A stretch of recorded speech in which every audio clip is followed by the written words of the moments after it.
경로당 라디오 채널을 찾아주셔서 감사합니다. 구독과 좋아요는 무료입니다. 이야기가 재미있다면 좋아요, 댓글을 달아주시면 채널에 큰 힘이 됩니다. 새벽 5시 반 알람이 울리기 전에 김영자의 눈이 떠졌습니다. 68살의 몸은 이미 오랜 습관에 길들여져 있었어요. 침대 옆자리는 벌써 1년째 비어 있었지만 여전히 손이 먼저 그쪽으로 향했습니다. 오늘도 또 하루구나. 영자는 작은 한숨을 내쉬며 몸을 일으켰어요. 서울 외곽 낡은 아파트의 투룸은 아직 어둠에 잠겨 있었지만 영자에겐 익숙한 공간이었습니다. 벽에 걸린 결혼사진 속 젊은 부부의 모습이 희미하게 보였어요. 25살의 영자와 27살의 박정호. 그때는 몰랐죠. 43년 후에 이런 일이 벌어질 줄은. 부엌에서 혼자 먹을 아침을 준비하면서 영자는 자꾸만 지난 날을 떠올렸습니다. 정우가 은행에 다닐 때는 그래도 괜찮았어요. 비록 월급쟁이였지만 안정적인 직장이었고 딸 미정이도 무사히 키워냈고 나름대로 평범한 중산층 가정이었습니다. 그땐 참 좋았는데 영자는 밥상을 차리면서 혼잣말을 중얼거렸어요. 정우가 요양원에 들어가기 전까지는 아침마다 투덜거리면서도 챙겨줄 사람이 있었거든요. 여보, 혈압약 먹었어? 아침에 뭘 그렇게 잔소리야? 그런 사소한 실랑이들이 이제는 그리웠습니다.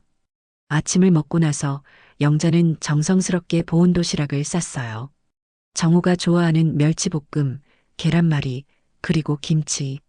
요양원 음식이 입에 안 맞는다며 투정을 부렸거든요. 적어도 예전에는 그랬습니다. 요즘에는 뭘 먹여줘도 반응이 없어서 더 애타게 만들었어요. 전철역까지 가는 길은 늘 같았습니다.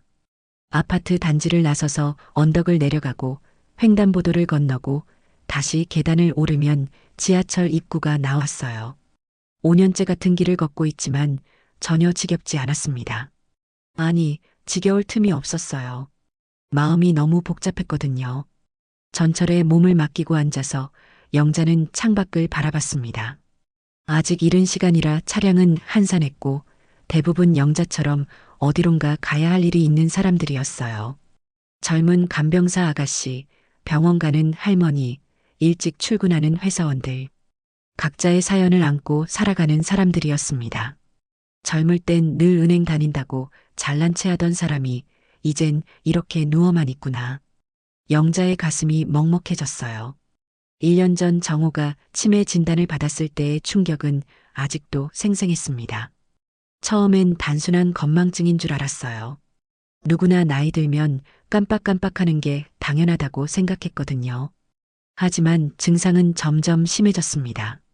길을 잃어버리고 영자를 알아보지 못하고 심지어 화를 내며 소리를 지르기도 했어요.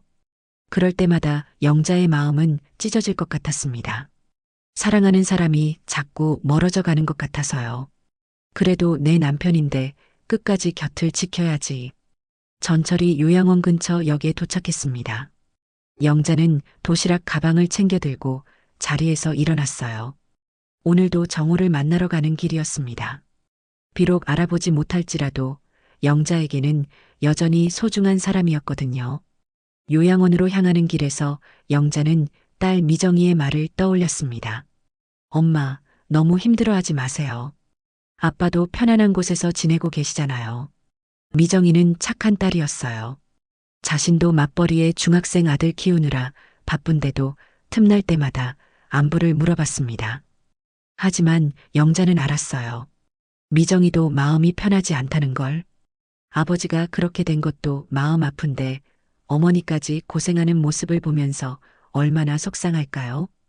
요양원 문 앞에 서서 영자는 깊게 숨을 들이마셨습니다. 매번 이 순간이 가장 떨렸어요. 오늘은 정우가 자신을 알아볼까? 아니면 또다시 낯선 사람 보듯 할까? 그런 두려움과 기대가 뒤섞인 마음으로 영자는 요양원 안으로 발걸음을 옮겼습니다. 요양원 복도는 늘 그랬듯이 소독약 냄새가 진동했습니다. 영자는 익숙한 듯 3층으로 올라가는 엘리베이터에 몸을 맡겼어요. 정호의 병실은 305 창가 쪽 침대였습니다. 안녕하세요, 어머님. 간병인 이수진이 밝은 미소로 인사했어요. 38살의 수진은 언제나 단정한 모습이었습니다. 깔끔하게 묶은 머리, 하얀 간병복, 그리고 상냥한 말투. 처음 만났을 때부터 영자는 이 젊은 간병인이 마음에 들었어요. 우리 아버님, 오늘은 어떠세요? 아침에 죽도 잘 드시고 약도 순하게 드셨어요. 요즘 많이 안정되신 것 같아요. 수진의 말에 영자는 안도의 한숨을 내쉬었습니다. 정우가 요양원에 처음 왔을 때는 적응을 못해서 계속 집에 가자고 울었거든요. 그럴 때마다 영자의 마음도 찢어질 것 같았습니다. 여보, 나왔어요. 영자는 정우의 침대 옆에 의자를 당겨 앉았어요. 정우는 창밖을 멍하니 바라보고 있었습니다. 예전에는 그렇게 말이 많던 사람이 이제는 하루 종일 말 한마디 안 할 때가 많았어요. 도시락 가져왔어요.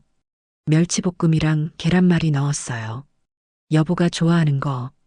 정우가 고개를 돌려 영자를 바라봤습니다. 잠깐 동안 눈빛이 또렷해지는 것 같았어요. 영자의 가슴이 두근거렸습니다. 혹시 오늘은 자신을 알아보는 건 아닐까? 누구세요? 역시나 정우는 영자를 낯선 사람처럼 대했어요.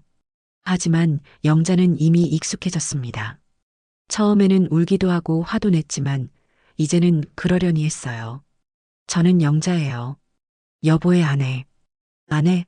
아내가 누구? 아, 그래요.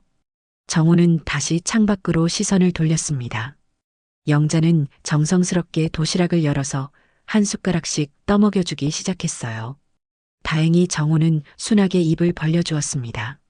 수진 씨, 화장실 좀 다녀올게요. 네, 천천히 다녀오세요. 제가 잘 돌봐드릴게요. 영자는 자리에서 일어나 화장실로 향했습니다. 복도를 걸어가다가 문득 뭔가 빠뜨린 게 있는 것 같아 되돌아섰어요. 도시락 뚜껑을 깜빡했나 싶어서요. 정호의 병실 문 앞에 다다랐을 때 영자는 문틈 사이로 놀라운 광경을 목격하게 되었습니다. 수진이 정호의 머리를 쓰다듬고 있었어요. 그것만으로도 이상했는데 더 충격적인 건 그 다음이었습니다. 수진이 정호의 이마에 입을 맞추더니 이번에는 입술에 가볍게 키스를 했던 거예요. 영자의 심장이 덜컥 내려앉았습니다. 이게 무슨 짓이야? 영자는 숨이 막힐 것 같았어요. 눈앞이 캄캄해지면서 다리에 힘이 빠졌습니다. 벽에 기대지 않으면 쓰러질 것 같았어요. 더 놀라운 건 정호의 반응이었습니다. 치매 환자라면서 수진의 행동에 자연스럽게 응답하고 있었거든요. 심지어 미소까지 지으면서요. 영자는 어떻게 해야 할지 몰랐습니다. 당장 뛰어들어가서 소리를 질러야 할까? 아니면 못 본 척하고 돌아가야 할까? 머릿속이 하얗게 변했어요. 그때 수진이 문 쪽을 바라보더니 영자와 눈이 마주쳤습니다.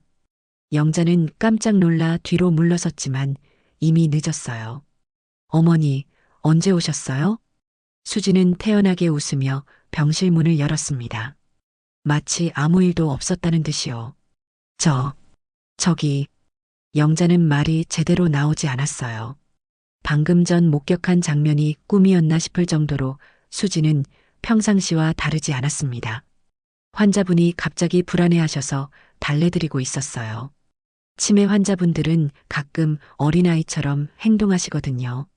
수진의 설명을 들으면서도 영자는 석연찮았어요. 아무리 치매 환자라고 해도 그런 행동이 자연스러울 리가 없었거든요. 어머니, 환자분은 그냥 저를 딸처럼 생각하는 거예요. 오해 마세요. 수진의 말에는 미묘한 경고의 뉘앙스가 섞여 있었습니다. 마치 쓸데없는 생각하지 말라는 것처럼요. 영자는 다시 정호를 바라봤습니다. 정호는 또다시 멍한 표정으로 창밖을 보고 있었어요. 방금 전의 또렷한 모습은 온데간데 없이 사라져버렸습니다. 그런가요? 영자는 의심스러웠지만 더 이상 뭐라고 말할 수 없었어요. 자신이 본 게 정말 맞는 건지도 확신이 서지 않았거든요.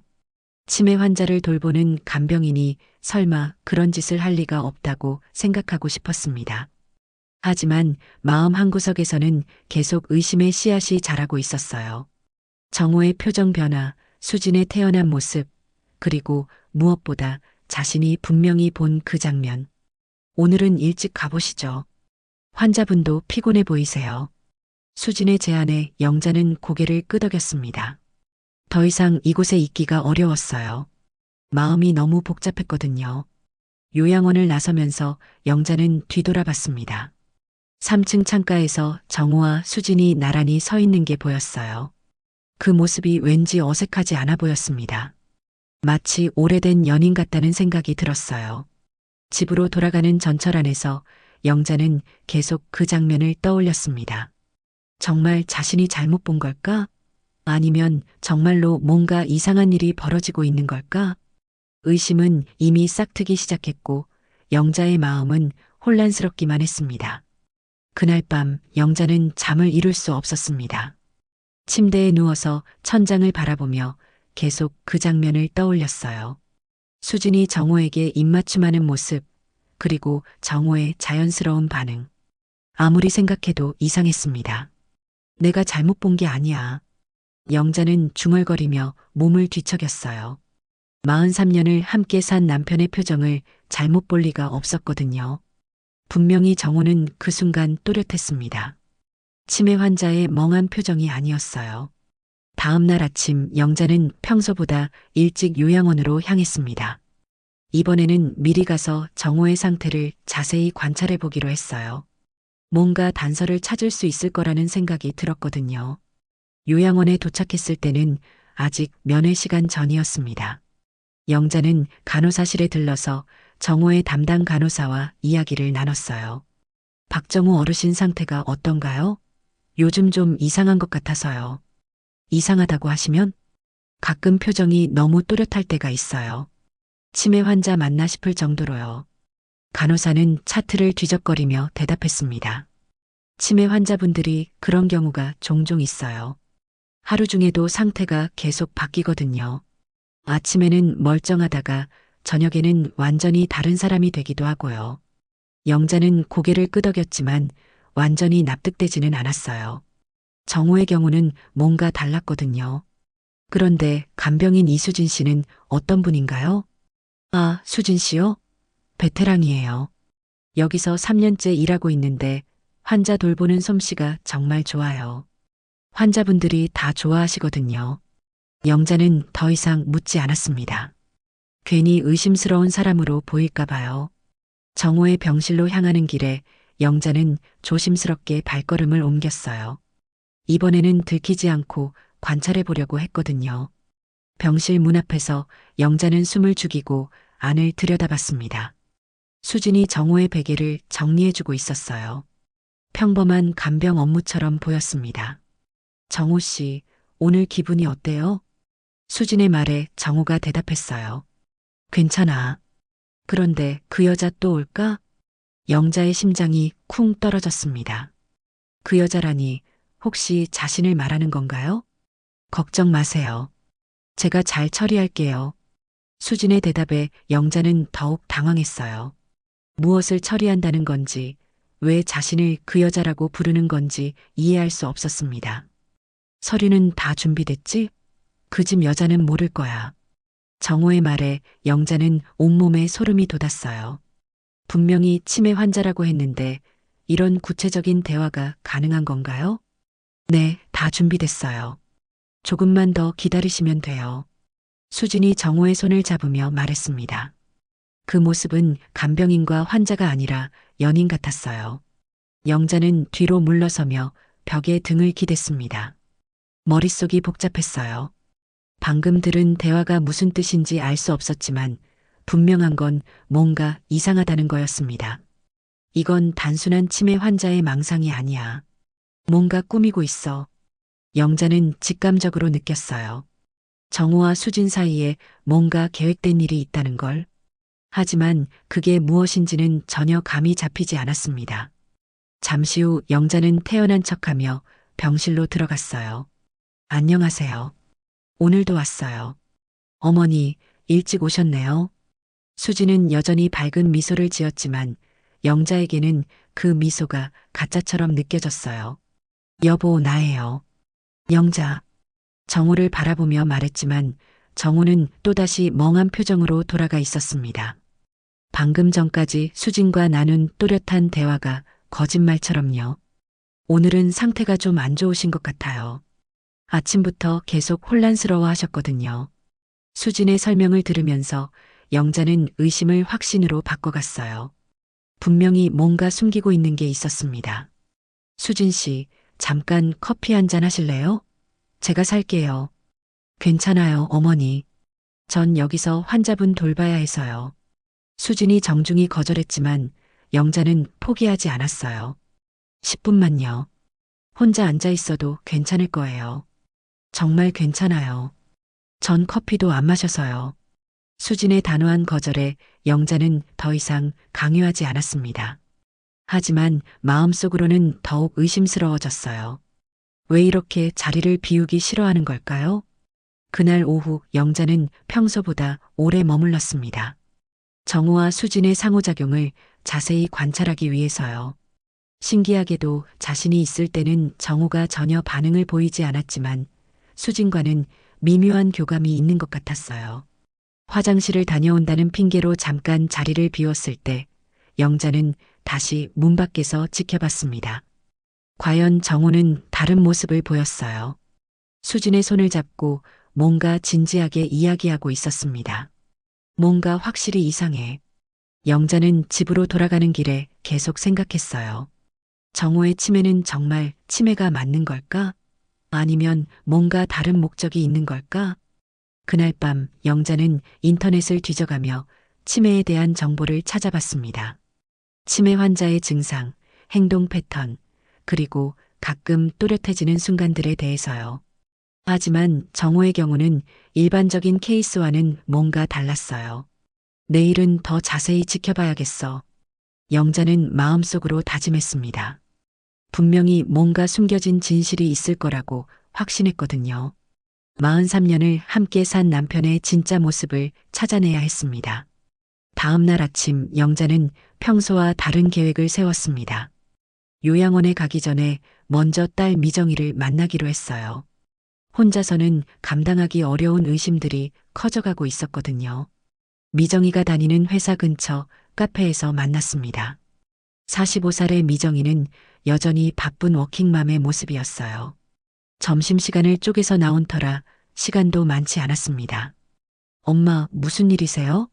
목소리가 이상하던데. 미정이가 걱정스러운 표정으로 물었어요. 영자는 어떻게 말을 꺼내야 할지 망설였습니다. 딸에게 아버지의 이상한 행동에 대해 말하는 게 쉽지 않았거든요. 미정아, 아빠 상태가 좀 이상해. 이상하다니요? 치매가 더 심해진 건가요? 그게 아니라 아빠가 정말 치매가 맞는지 의심스러워. 미정이는 어리둥절한 표정을 지었어요. 엄마, 무슨 말씀이세요? 병원에서 정확한 진단을 받았잖아요.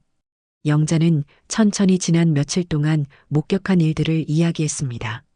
수진과의 이상한 관계, 또렷한 대화, 그리고 자신을 그 여자라고 부르는 것까지. 하지만 말하면 할수록 자신도 이상한 사람처럼 느껴졌어요. 엄마, 아빠가 설마 그런 짓을 했겠어요? 그냥 병 때문에 그런 거예요. 미정이의 반응은 예상했던 대로였습니다. 믿지 않는 눈치였어요. 미정아, 엄마가 거짓말할 이유가 있겠니? 분명히 뭔가 이상해. 엄마도 요즘 스트레스를 많이 받으시잖아요. 아빠 간병하느라 지치셔서 그런 생각이 드는 거 아닐까요? 미정이의 말에 영자는 답답했어요. 가장 믿을 만한 딸마저 자신을 믿어주지 않다니. 아니다. 내 여자의 촉이 그래. 이 사람 치매 아닌 척하는 거야. 영자의 단호한 말에 미정이는 한숨을 내쉬었습니다. 엄마, 제발 이상한 생각 마세요.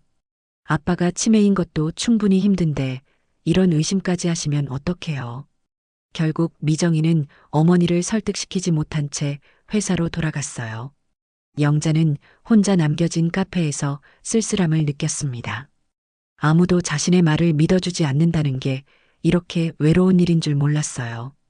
오후에 요양원에 도착한 영자는 이번에는 다른 방법을 시도해 보기로 했습니다. 정호의 과거를 되짚어보는 거였어요. 혹시 예전부터 뭔가 수상한 구석이 있었는지 말이에요. 여보, 은행 다닐 때 이야기 좀 해봐요. 정호에게 말을 걸어봤지만 역시 반응이 없었어요. 수진만 옆에서 웃으며 대답했습니다. 환자분이 과거 이야기는 잘 못하세요. 기억이 많이 흐려지셔서요. 하지만 영자는 포기하지 않았어요. 집으로 돌아가서 정호의 옛날 물건들을 뒤져보기 시작했습니다. 서랍 깊숙이 숨겨둔 통장들, 오래된 서류들, 그리고 예전 동료들의 연락처가 적힌 수첩까지. 이게 뭐지? 영자는 정호의 책상 서랍 맨 아래에서 이상한 서류를 발견했어요.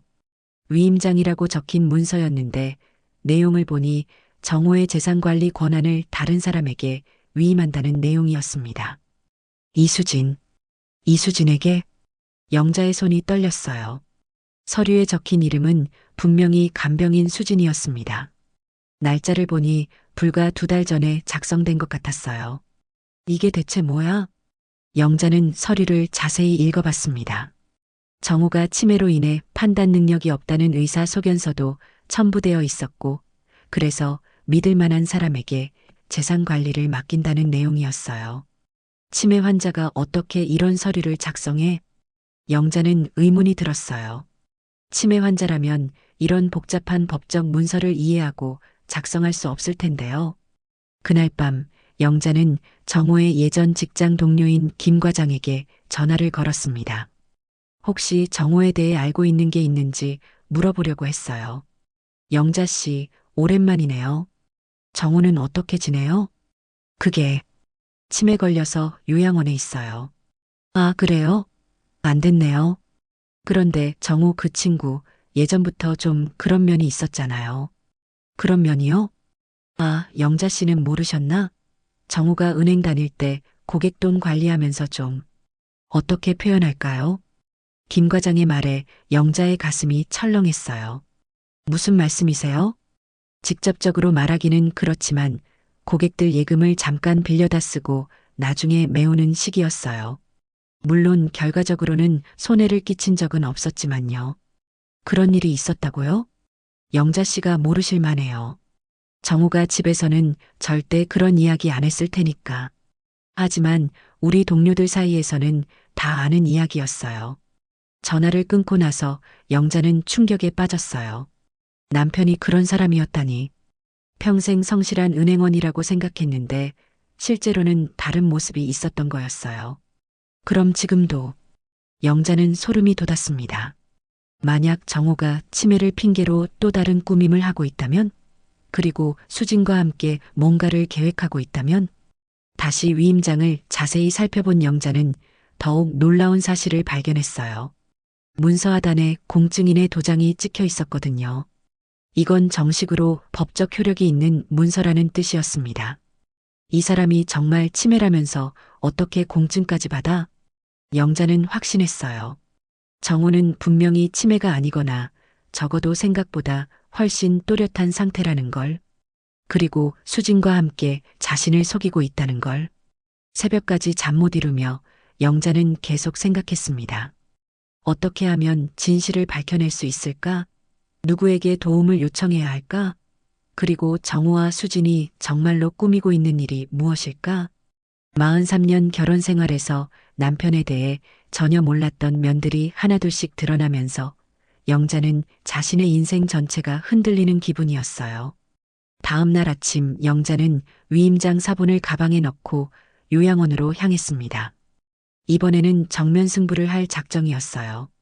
더 이상 숨어서 지켜볼 수는 없었거든요. 요양원에 도착했을 때 수지는 평소와 다르게 화장을 진하게 하고 있었어요. 립스틱도 발갛게 바르고 머리도 예쁘게 말아 올렸습니다.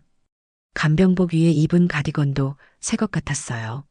수진 씨, 오늘 특별한 날인가요? 화장을 예쁘게 하셨네요. 영자가 일부러 밝게 말했지만 수진의 표정은 어색했어요. 아, 그냥 오늘 사진 찍을 일이 있어서요. 사진이요? 무슨 사진을? 그냥 가족 사진이요. 환자분이 원하셔서요. 수진의 대답에 영자는 더욱 의심스러워졌어요. 치매 환자가 사진을 찍자고 한다고? 그것도 간병인과 함께? 정호를 보니 오늘은 유난히 깔끔하게 차려입어 있었습니다. 평소에 입던 병원복이 아니라 영자가 가져다 준 정장 셔츠를 입고 있었어요. 머리도 깔끔하게 빗어 넘겼고요. 여보, 오늘 왜 이렇게 멋을 부렸어요? 영자가 물었지만 정호는 여전히 멍한 표정이었어요. 하지만 영자는 알아챘습니다.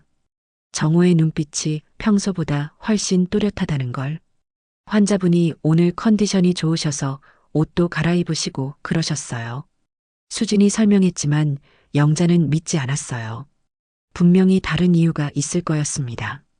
점심시간이 되자 수진이 말했어요. 어머니, 오늘은 환자분 검사가 있어서 오후에 잠깐 나가셔야 해요. 검사요? 무슨 검사인데 미리 말씀 안 해주셨어요? 갑자기 잡힌 검사라서요. 뇌 CT 찍는 거예요. 영자는 이상했어요. 정기검사라면 미리 알려주는 게 당연한데 왜 갑자기 나가라고 하는 건지 의심스러웠거든요. 그럼 저도 같이 가겠어요. 아니에요. 보호자는 안 돼요. 병원 규정이라서요. 수진의 단호한 말에 영자는 더욱 확신했어요. 분명히 뭔가 숨기고 있는 게 있다고. 그럼 몇 시쯤 돌아와요? 4시쯤 될 것 같아요. 영자는 억지로 고개를 끄덕이고 요양원을 나섰습니다. 하지만 진짜로 집에 가지는 않았어요. 근처 카페에서 기다리며 지켜보기로 했거든요. 1시간쯤 지나자 정말로 정호와 수진이 요양원에서 나왔어요. 하지만 이상한 건 병원 방향이 아니라 반대쪽으로 걸어가고 있다는 거였습니다. 영자는 조심스럽게 뒤를 따라갔어요. 두 사람은 요양원 근처 고급 카페로 들어갔습니다. 영자는 창문 너머로 그들을 지켜봤어요. 충격적인 광경이 펼쳐졌습니다. 정호는 전혀 치매 환자 같지 않았어요. 수진과 자연스럽게 대화를 나누고 웃기도 하고 심지어 손까지 잡고 있었습니다. 저 사기꾼들. 영자는 화가 치밀어 올랐어요. 하지만 성급하게 뛰어들지는 않았습니다. 더 확실한 증거를 잡아야 했거든요. 두 사람은 카페에서 1시간 정도 있다가 다시 나왔어요. 이번에는 근처 은행으로 향했습니다. 영자는 더욱 조심스럽게 따라갔어요. 은행에서 나온 수진의 손에는 서류 봉투가 들려 있었어요. 정호는 만족스러운 표정이었습니다. 마치 중요한 일을 성공적으로 마친 것 같았어요. 뭔가 큰일이 벌어지고 있어. 영자는 직감했어요. 단순히 불륜 관계가 아니라 더 큰 음모가 있다는 걸. 요양원으로 돌아가는 길에 영자는 우연을 가장해서 두 사람 앞에 나타났어요. 여보, 수진 씨, 여기서 뭐해요? 검사 받으러 간 거 아니었나요? 순간 수진의 얼굴이 새하얗게 변했어요. 정호도 당황한 기색이 역력했습니다. 어머니, 검사가 취소되어서 잠깐 산책하고 있었어요. 수진이 어색하게 대답했지만 너무나 뻔한 거짓말이었어요. 산책이요? 그런데 은행에서 나오는 걸 봤는데요. 영자의 말에 수진은 더욱 당황했어요. 그게 제가 잠깐 볼 일이 있어서요. 그럼 여보는 왜 같이 갔어요? 치매 환자를 혼자 데리고 나와도 되는 건가요? 영자가 따지듯 물으니 수진의 얼굴이 붉어졌어요. 어머니가 이렇게 의심하시면 환자분 상태만 악화돼요. 수진이 오히려 화를 내기 시작했어요. 의심이요? 전 당연한 질문을 한 거예요. 치매 환자를 왜 은행에 데리고 가셨는지 말이에요. 제가 급한 볼일이 있었는데 환자분을 혼자 둘 수 없어서 같이 간 거예요. 그게 뭐가 이상해요? 수진의 목소리가 점점 높아졌어요. 주변 사람들이 쳐다볼 정도였습니다. 그럼 그 서류는 뭐예요? 손에 들고 계신 거. 영자가 수진의 손을 가리키자 수진은 서류를 재빨리 가방 안에 넣었어요. 제 개인적인 서류예요. 왜 이렇게 간섭하세요? 간섭이라니요? 전 제 남편이 걱정되는 거예요. 그때 정호가 갑자기 입을 열었어요. 시끄러워. 왜 이렇게 떠들어? 정호의 말에 영자는 놀랐어요. 분명히 또렷한 목소리였거든요. 여보, 정신이 드세요? 저 알아보세요? 영자가 다가가려고 하자 수진이 막아섰어요. 어머니, 환자분이 혼란스러워하고 계세요. 자극하시면 안 돼요. 자극이요? 전 제 남편과 이야기하는 건데요. 지금 환자분 상태가 안 좋아요. 괜히 발버둥 치지 마세요. 수진의 말에는 이상한 협박 같은 느낌이 섞여 있었어요. 발버둥이라니요? 뭔 소리예요? 서류는 이미 다 처리됐어요. 이제 와서 어떻게 하려고 그러세요? 수진의 말에 영자는 온몸에 소름이 돋았어요. 역시 뭔가 큰일이 벌어지고 있었던 거였습니다. 무슨 서류가 처리됐다는 거예요? 하지만 수진은 더 이상 대답하지 않았어요. 정호의 팔을 잡아 끌며 요양원으로 향했습니다. 영자는 그 자리에 서서 두 사람의 뒷모습을 바라봤어요. 모든 게 무너지는 것 같았습니다. 남편과 간병인이 자신을 완전히 속이고 있었고 심지어 뭔가 중요한 서류까지 처리해버린 것 같았어요. 집으로 돌아가는 길에 영자는 절망감에 빠졌습니다. 아무도 자신을 믿어주지 않는 상황에서 혼자 진실과 맞서야 한다는 게 너무 힘들었어요. 그날 밤 영자는 잠 한숨 못 잤습니다. 수진의 마지막 말이 계속 머릿속을 맴돌았어요. 서류는 이미 다 처리됐다는 게 대체 무슨 뜻일까요? 그리고 괜히 발버둥 치지 마라는 협박 같은 말투는 또 뭐였을까요? 새벽 5시 영자는 결심했습니다. 더 이상 혼자서는 해결할 수 없는 일이라는 걸 깨달았거든요. 전문가의 도움이 필요했어요. 아침 일찍 영자는 동네 법무사 사무실을 찾았습니다. 김 법무사는 50대 중반의 성실해 보이는 분이었어요. 어떤 일로 오셨나요? 제 남편이 치매라면서 이상한 서류에 서명을 했는 것 같아요. 확인 좀 해주세요. 영자는 집에서 찾은 위임장 사본을 내밀었습니다. 김 법무사는 서류를 자세히 살펴보더니 심각한 표정을 지었어요. 이건 재산관리 위임장이네요. 치매 환자분이 직접 작성하신 게 맞나요? 그게 문제예요. 남편이 정말 치매인지 의심스러워요. 영자는 지난 며칠 동안 목격한 일들을 차근차근 설명했습니다. 김 법무사는 고개를 끄덕이며 들어주었어요.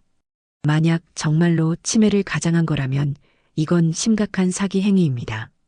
일단 공증 과정부터 확인해 봐야겠어요. 김 법무사는 서류에 적힌 공증사무소에 전화를 걸었습니다. 잠시 통화를 나눈 후 놀라운 사실을 알려주었어요. 이상하네요.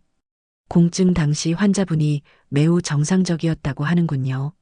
질문에도 명확하게 대답하고 서류 내용도 정확히 이해하고 계셨다고 해요. 그럼 치매가 아니었다는 뜻인가요? 적어도 공증받을 당시에는 판단 능력에 문제가 없었던 것 같습니다. 영자의 가슴이 쿵 떨어졌어요. 역시 자신의 직감이 맞았던 거였습니다. 그런데 더 큰 문제가 있어요. 김 법무사가 심각한 표정으로 말했어요. 이 위임장으로 이미 부동산 매매 계약이 진행됐습니다. 어제 날짜로 계약서가 작성됐어요. 뭐라고요? 우리 집을? 네, 시세보다 상당히 낮은 가격으로 매각 계약이 체결됐네요. 매수인은 이수진 씨입니다. 영자는 현기증이 날 것 같았어요. 설마 이런 큰 음모가 벌어지고 있었다니. 그럼 우리 집이 간병인 앞으로 넘어간다는 뜻인가요? 법적으로는 위임장이 유효하니까 가능합니다. 하지만 만약 치매 진단서가 조작됐다면 이야기가 달라지죠. 김 법무사는 영자에게 조언했어요. 일단 남편분의 정신 상태에 대한 정확한 감정이 필요해요. 그리고 치매 진단 과정도 재검토해 봐야 하고요. 어떻게 하면 되나요? 법원에 후견인 심판을 신청하는 방법이 있어요. 그 과정에서 정신감정을 받게 되거든요. 영자는 그 길로 큰 병원 정신과를 찾았습니다. 정우가 치매 진단을 받았던 병원이 아닌 다른 곳이었어요. 혹시 원래 병원에서 조작이 있었을 가능성을 염두에 둔 거였습니다. 환자분을 직접 데려와야 정확한 진단이 가능해요. 의사의 말에 영자는 난감했어요. 정우를 요양원에서 빼내오는 게 쉽지 않을 것 같았거든요. 일단 기존 진단서와 의료 기록부터 확인해 볼게요. 의사는 정우의 의료 기록을 검토해 보더니 이상한 점을 발견했어요. 치매 진행 속도가 너무 빨라요. 보통 이런 케이스는 드물거든요. 그리고 진단 과정에서 몇 가지 검사가 누락된 것 같네요. 그럼 잘못된 진단일 가능성이 있다는 뜻인가요? 가능성은 있어요. 하지만 확실한 건 환자를 직접 진찰해 봐야 알 수 있어요. 영자는 요양원으로 돌아갔습니다. 이번에는 확실한 계획을 가지고 있었어요. 정호를 다른 병원으로 데려가서 재검사를 받게 하는 것이었습니다. 수진 씨, 남편 상태가 이상해서 큰 병원에서 정밀 검사를 받으려고 해요. 어떤 병원에서요? 수진의 목소리에 경계심이 느껴졌어요. 서울대병원이요. 치매 전문의한테 보이려고요. 굳이 그럴 필요 있을까요? 여기 담당이도 실력이 좋으신데요. 수진이 만류했지만 영자는 단호했어요. 제가 결정할 일이에요. 내일 오전에 모시고 갈 거예요. 그럼 저도 같이 가겠어요. 아니에요. 가족끼리만 갈 거예요. 영자의 말에 수진은 당황한 기색을 보였어요. 하지만 환자분 상태를 가장 잘 아는 건 저인데요. 괜찮아요. 딸이랑 같이 갈 거예요. 그날 저녁 영자는 미정이에게 전화를 걸었습니다. 미정아, 내일 아빠 정밀 검사 받으러 같이 가자.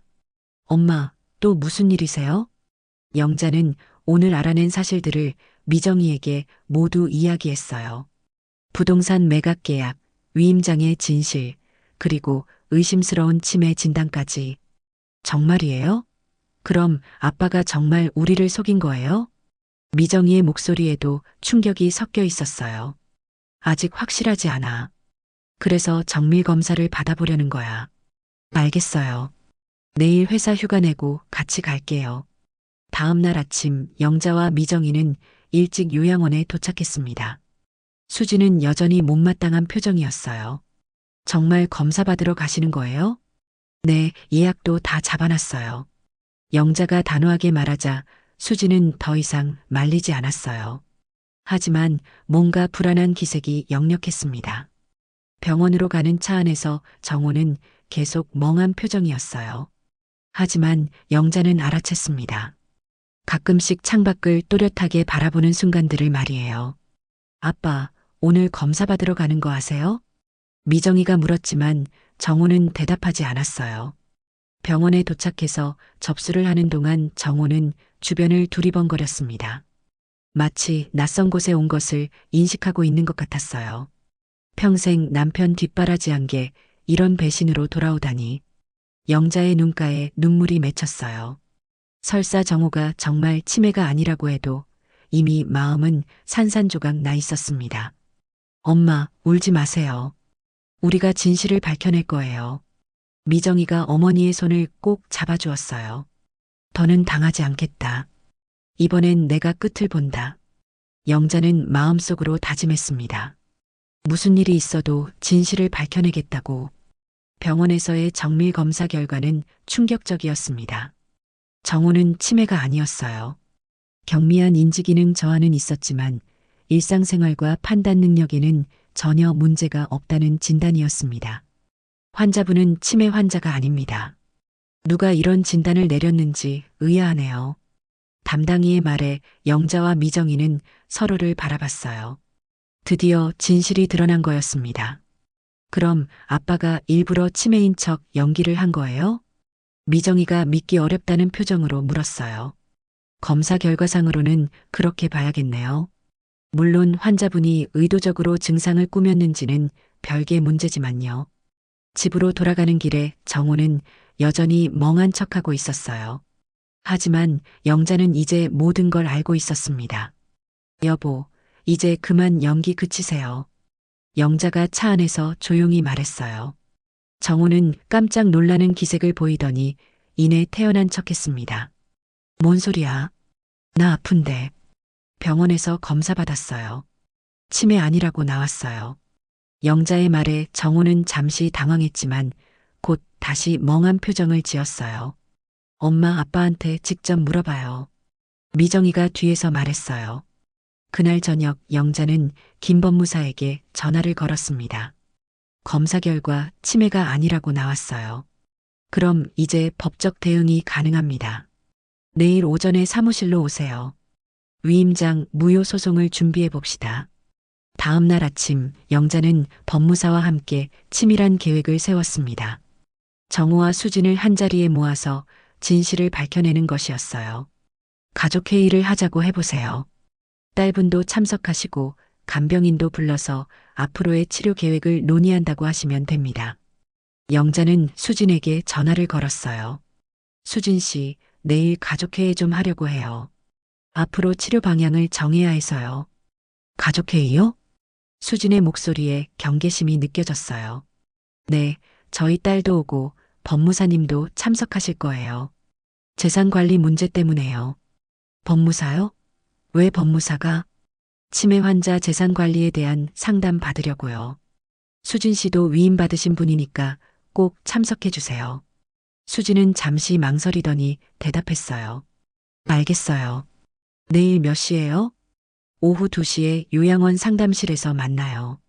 다음 날 오후 요양원 상담실에는 영자, 미정이, 김법무사, 그리고 정우와 수진이 모였습니다. 정우는 여전히 휠체어에 앉아 멍한 표정을 지었고 수진은 긴장한 기색이 역력했어요. 김법무사가 먼저 입을 열었습니다. 오늘 이 자리는 박정우 씨의 재산 관리에 대한 중요한 논의를 하기 위해서입니다. 네, 그런데 갑자기 법무사님까지 부르신 이유가 뭔가요? 수진이 불안한 목소리로 물었어요. 재산관리 위임장에 문제가 있어서입니다. 김 법무사는 서류를 꺼내며 차근차근 설명했어요. 이 위임장은 치매 환자가 작성한 것으로 되어 있는데 어제 정밀 검사 결과 박정호 씨는 치매가 아닌 것으로 판명됐습니다. 수진의 얼굴이 하얗게 변했어요. 그게 무슨 말씀이세요? 또한 이 위임장을 바탕으로 부동산 매각이 진행됐는데 이는 명백한 사기 행위에 해당합니다.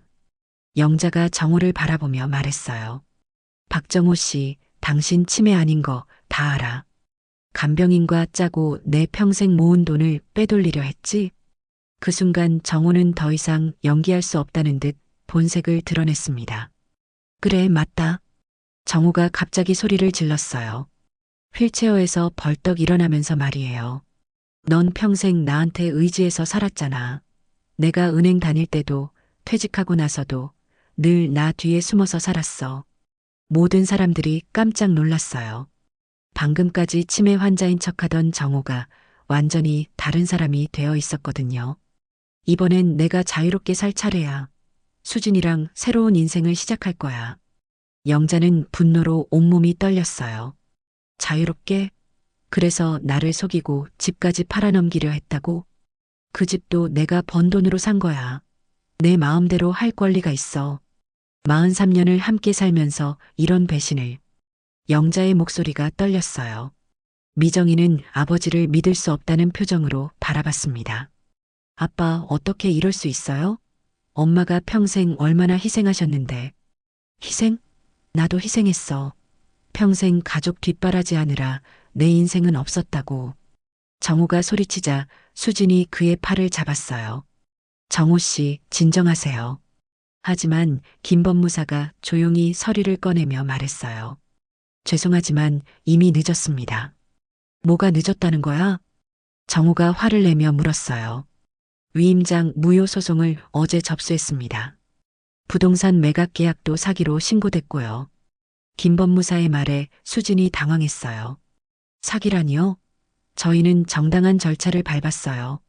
치매 진단서 조작, 허위 위임장 작성, 그리고 사기 매매 계약.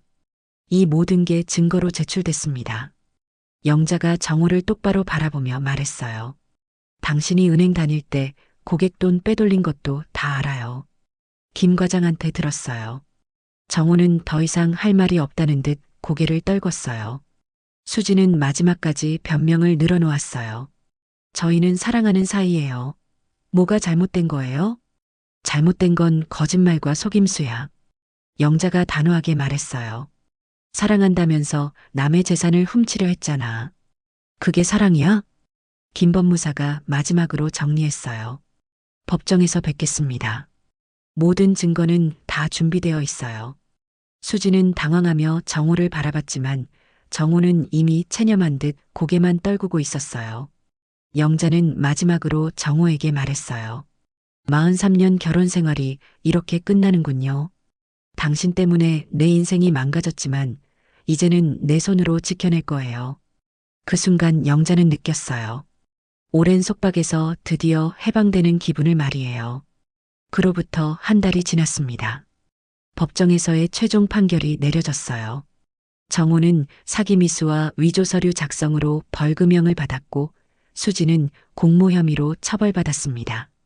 부동산 매각 계약은 당연히 무효가 되었고요. 영자는 그동안 무너져 있었어요. 43년 결혼 생활이 이런 식으로 끝날 줄은 꿈에도 몰랐거든요. 매일 집에만 있으면서 눈물만 흘리는 날들이 계속됐습니다. 엄마, 이제 그만 우시고 새로운 시작해보세요. 미정이가 어머니를 위로했지만 영자의 마음은 쉽게 추스러지지 않았어요. 배신당했다는 상처보다도 자신의 인생이 통째로 거짓이었다는 사실이 더 괴로웠거든요. 정호는 판결 후 서울을 떠났습니다. 수진과 함께 지방으로 내려갔다는 소문이 들렸어요. 영자는 이혼 절차를 밟았지만 정작 마음은 복잡했습니다. 미움보다는 허탈함이 더 컸어요. 평생을 헛살았구나. 영자는 매일 그런 생각에 빠져 있었어요. 남편을 위해 자신의 꿈도 하고 싶은 일도 모두 포기하고 살았는데 결국 이런 배신을 당하다니. 68살의 나이에 혼자 남겨진 자신이 초라하기만 했습니다. 어느 날 미정이가 특별한 제안을 했어요. 엄마, 우리 같이 사업해볼까요? 사업이라니? 작은 반찬 가게요. 엄마 요리 솜씨가 얼마나 좋은데요. 동네 아주머니들이 엄마 손맛을 얼마나 좋아하시는지 알아요? 영자는 처음에는 고개를 저었어요. 이 나이에 무슨 사업이냐고 했죠. 하지만 미정이는 포기하지 않았습니다. 엄마, 이제 엄마만의 인생을 사세요. 누구 눈치 보지 말고 엄마가 하고 싶은 일 하면서요. 미정이의 말에 영자는 조금씩 마음이 움직였어요. 정말로 이제는 자신만을 위한 삶을 살아봐도 되는 걸까요? 2달 후 영자와 미정이는 정말로 작은 반찬 가게를 열었습니다. 집 근처 상가 건물 1층에 있는 조그만 가게였어요. 영자네 손맛이라는 간판을 달았습니다. 처음에는 손님이 별로 없었어요. 하지만 영자가 정성스럽게 만든 반찬들을 맛본 사람들이 하나둘 소문을 내기 시작했습니다. 여기 김치찌개 정말 맛있어요. 멸치볶음이 어머니 손맛 그대로네요. 계란말이도 이렇게 부드럽게 만들기 어려운데. 고객들의 칭찬에 영자는 조금씩 자신감을 찾아갔어요. 평생 가족을 위해서만 요리했는데 이렇게 많은 사람들이 자신의 음식을 좋아해 준다니 신기했습니다. 가게를 운영하면서 영자는 많은 사람들을 만났어요. 혼자 사는 할머니들, 바쁜 직장인들, 그리고 자신처럼 인생의 어려움을 겪고 있는 사람들. 그들과 이야기를 나누면서 영자는 깨달았어요. 자신만 힘든 게 아니라는 걸. 사장님, 이 나물 어떻게 이렇게 맛있게 만들어요? 단골 손님인 박할머니가 물었어요. 70대의 박할머니는 남편을 여의고 혼자 살고 계셨거든요. 별거 아니에요. 그냥 정성으로 만드는 거죠. 정성이라. 제 남편도 살아계실 때 이런 음식 해드릴 걸 그랬어요. 박할머니의 말에 영자는 위로를 건넸어요. 할머니, 늦었다고 생각할 때가 가장 빠른 때래요. 이제라도 할머니를 위한 맛있는 음식 해 드세요. 그러면서 영자는 자신에게도 말하는 것 같았어요.